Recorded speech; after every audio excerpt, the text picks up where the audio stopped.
are pretty much integrated in just like everybody else, because this is really, if you're looking at tier 1, tier 2 response to intervention, what we do at my school here is pretty much everybody gets tier 1 intervention. Everybody has to be part of a Unison Reading small group instruction twice a week.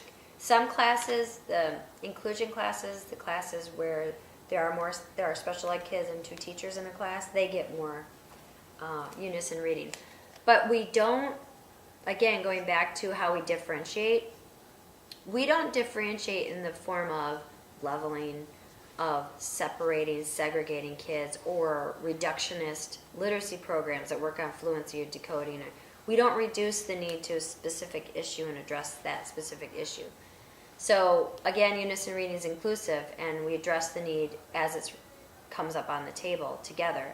So we just want to put that out there. We don't differentiate in that respect by segregating the kids out and their needs out so minutely, because their needs are really addressed right there on the table in Unison Reading, as long as they're participating. So that's why the social processing is really important, that they have to participate, and there's work. If you don't teach into that, then Unison Reading won't be as effective as it could be.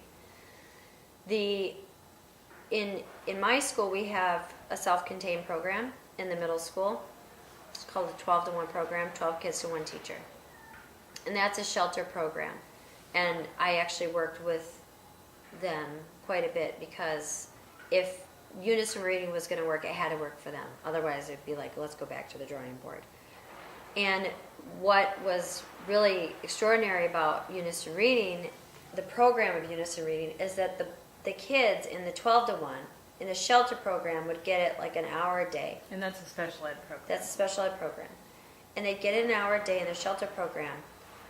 And then they would have to go into the classroom and do it too. And what's great is that they could totally integrate easily in, because every child at the end of the week has to sign up for Unison Reading group. So they were all boys last year, the ones I was working with in the special ed self-contained class.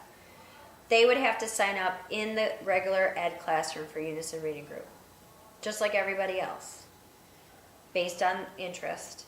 So they would be part of that, but they would also get the extra support in the shelter classroom. And in the shelter classroom, same rules apply. They have the same Unison Reading rules they do in the classroom. They just get it every day for an hour. And they needed a lot of support with their behavior. And so there was a lot of work to get them to come to the table, which is a whole nother story I could talk about later. But once they came to the table and they learned the Unison Reading rules, they actually got better at it than some of the kids in the classroom. So when they would go into the classroom, they saw that they knew the rules, they knew what to do, and they were actually, some of them were better at it than the ones in the classroom, which really gave them confidence. And so they were able to do it in both ways. But in any other program where you have leveling systems or reductionist sort of programs where you're just addressing specific literacy needs, there's no way for the special needs student to totally integrate into the classroom. Our kids totally integrate. But yet their needs are still being met. And the boys that I worked with last year, what were they, 5 times the national average in their scores? 6 times the national average. So, you know, people's greatest worry is, oh, if you don't differentiate to their specific need, how are they going to move? And I was like, they're going to move.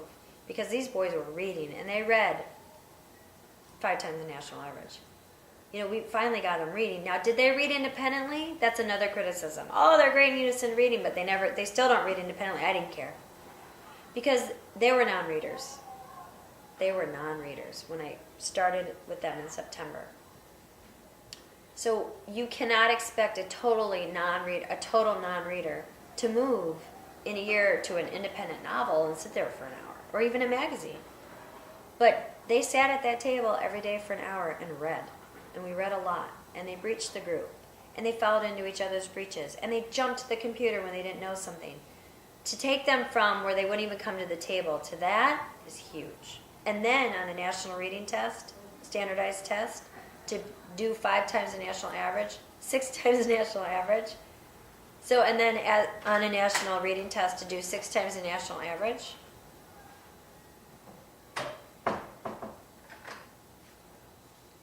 You know, it speaks for itself. So what Unison Reading does for special ed is phenomenal.